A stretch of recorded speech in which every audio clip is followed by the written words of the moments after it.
Bonjour, j'espère que tout va bien. Vous m'avez un peu manqué. J'espère que vous, j'espère que moi aussi, je vous ai manqué. Nous continuons notre balade dans la connaissance. Pour les uns et les autres, je suis la personne qui parle de l'éternelle Maman Sagesse, le Dieu créateur du ciel, de la terre et de tous ceux qui ont la vie en eux. Cet être premier qui a été au commencement de toutes choses et qui a tout réalisé pour que cet univers, le nôtre, soit.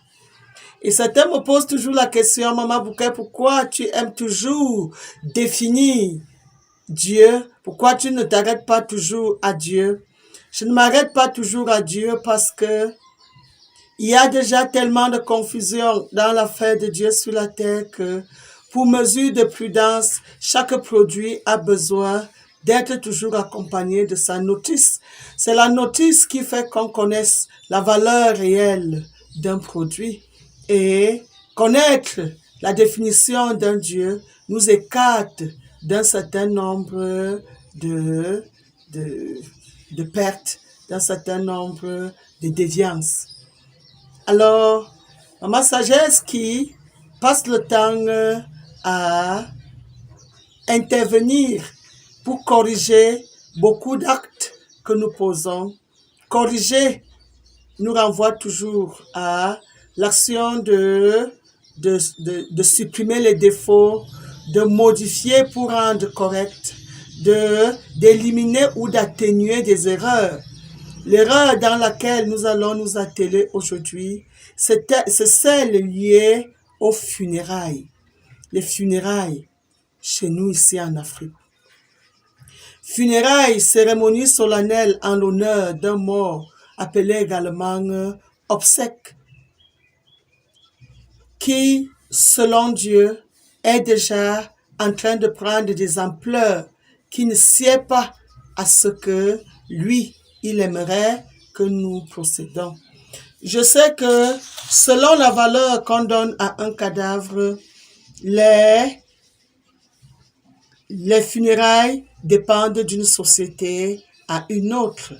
Mais selon le Dieu créateur de ces gens, de ces êtres qui viennent mourir sur la terre et qui laissent des amis, des familles, des proches dans des douleurs, il veut que on comprenne une chose, c'est que lorsque lui, Dieu, il a déjà retiré l'âme d'un être, l'âme étant la partie essentielle d'un être, la partie qui porte toutes les valeurs d'un être, le corps étant donc ce vêtement de l'âme tel que vous le connaissez. Quand il a déjà retiré l'âme, ce que vous êtes resté avec entre les mains a déjà perdu son essentiel. Ça veut dire que cette coque est déjà vide. Alors Dieu trouve que lorsque la famille, les proches, les amis, les collègues, vous arrivez auprès de ce reste de quelqu'un, toutes les cérémonies que vous êtes en train de faire, quand vous connaissez déjà la lumière dans un sujet bien précis, il faut corriger les comportements.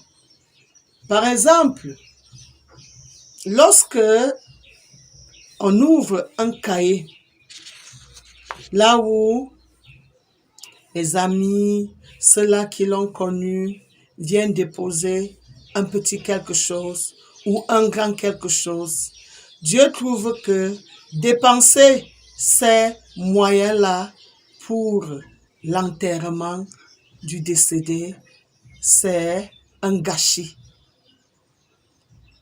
Il dit, lorsque la coque-là ne sert plus à quelque chose, il faut simplement l'enterrer.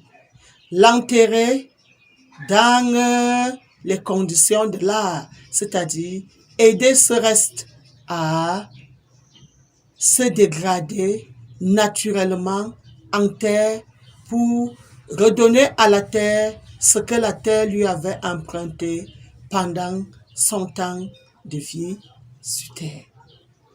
Alors, les moyens là devraient servir donc à la famille que l'intéressé laisse Ça veut dire la continuité de cet être qui est ses enfants, son partenaire, selon le sexe, à continuer à se relever après la dure épreuve. Les enfants doivent continuer à manger. Les enfants doivent aller à l'école. Les enfants doivent s'intégrer. Les enfants doivent retrouver un cadre de vie agréable et à la hauteur de leur épanouissement parce que c'est eux qui continuent. Le mort n'a plus besoin de moyens parce qu'il est parti. Mais ceux qu'il a laissés qui sont encore en vie, c'est eux qui ont besoin de tous ces moyens que vous venez souvent déposer pour les obsèques et les funérailles des êtres aimés ou connus. Dieu, Maman Sagesse, le créateur de notre univers dit, il a besoin que on investisse pour la vie et non investir pour la mort. Parce que, selon lui, la mort est la fin de l'échantillon qui était.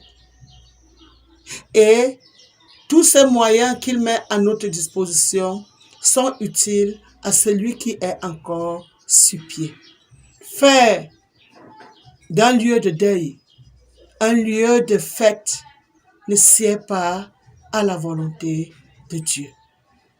On ne saurait fêter pendant qu'on vient de perdre un être cher. On ne saurait festoyer, on ne saurait créer tout un buffet autour de l'être décédé. Non, chacun qui est venu assister à l'enterrement a laissé de quoi manger chez lui. Il rentrera et il trouvera de quoi manger. Vous êtes venus assister. Et lorsqu'on vient assister la famille endeuillée, ce n'est pas pour venir leur réclamer des sommes, leur réclamer des repas, leur réclamer de s'occuper de vous qui êtes venus les assister. Boire un verre d'eau, c'est se soulager. Prendre peut-être un peu d'arachide, c'est ne pas tomber de famine. Dieu a horreur de toutes ces fêtes qui s'opèrent pendant les funérailles. Dieu dit, tout ce que vous venez faire, l'être, puisque son essentiel, qui était censé vous reconnaître, l'être mort n'est pas au courant de votre présence.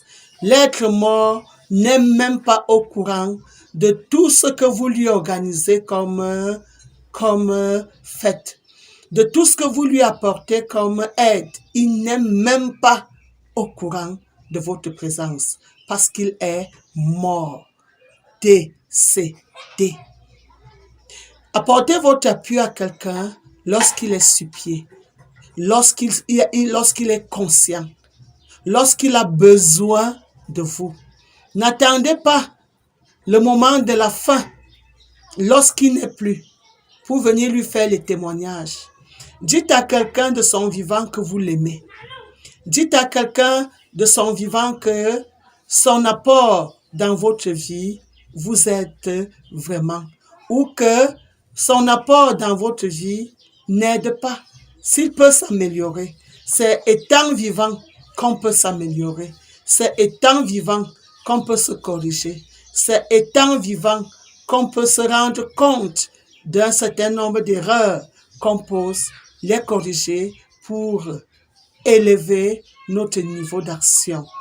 N'attendons pas lorsque quelqu'un a déjà fermé les yeux pour qu'on vienne faire des témoignages. Alors Dieu dit, toutes ces fêtes-là, il les déteste. Il en a marre de voir comment les humains peuvent donner valeur à un être qui n'est plus qu'une coque. Donner valeur à quelqu'un quand il est mort. Montrer à quelqu'un son importance, sa nécessité, son utilité dans la société pendant qu'il est sur pied. N'attendez pas la fin. N'attendez pas lorsque il est déjà dans une caisse, lorsqu'il est déjà. Tout ce que vous déployez comme moyen pour que les obsèques soient pompeux ne plaisent pas à l'Éternel Dieu, créateur de notre univers. Alors, j'ose croire que les uns et les autres vont prendre note de ce que je suis en train de vous dire aujourd'hui pour pouvoir s'occuper de cela que celui que nous avons aimé a laissé, de ses travaux après lui, de ses idées après lui, pas organiser des funérailles pompeux. Dieu ne veut plus de ça. Dieu ne veut plus de ça. Dieu dit non aux fêtes pendant des funérailles. Dieu dit non aux tenues, aux tissus qu'on sort pendant les fêtes. Dieu dit non aux maisons qu'on orne pour recueillir les défunts. Dieu dit non aux fanfares qu'on met sur pied là où il y a un cadavre. Il dit encore non au temps mis avec ce déchet entre les mains pour soi-disant lui organiser des obsèques dignes. Non, assurer une digne vie aux enfants qu'il a laissés, assurer une digne vie aux partenaires qu'il a laissés, mais enterrer le déchet le plus rapidement possible pour que ces déchets ne puissent pas entraîner des problèmes à l'environnement de cet être qui n'est plus. Dieu dit non aux grandes fêtes. Quelle que soit la valeur que vous avez donnée aux morts avant la connaissance de Dieu, lorsqu'on connaît déjà Dieu, donnez valeur à Dieu, laissez les morts tranquilles. Car ils étaient, ils ne sont plus. Ce que Dieu fait des âmes n'est pas de votre ressort. Aimez quelqu'un lorsqu'il est sur pied. Oui, Maman Bouquet, je vous reviens très bientôt.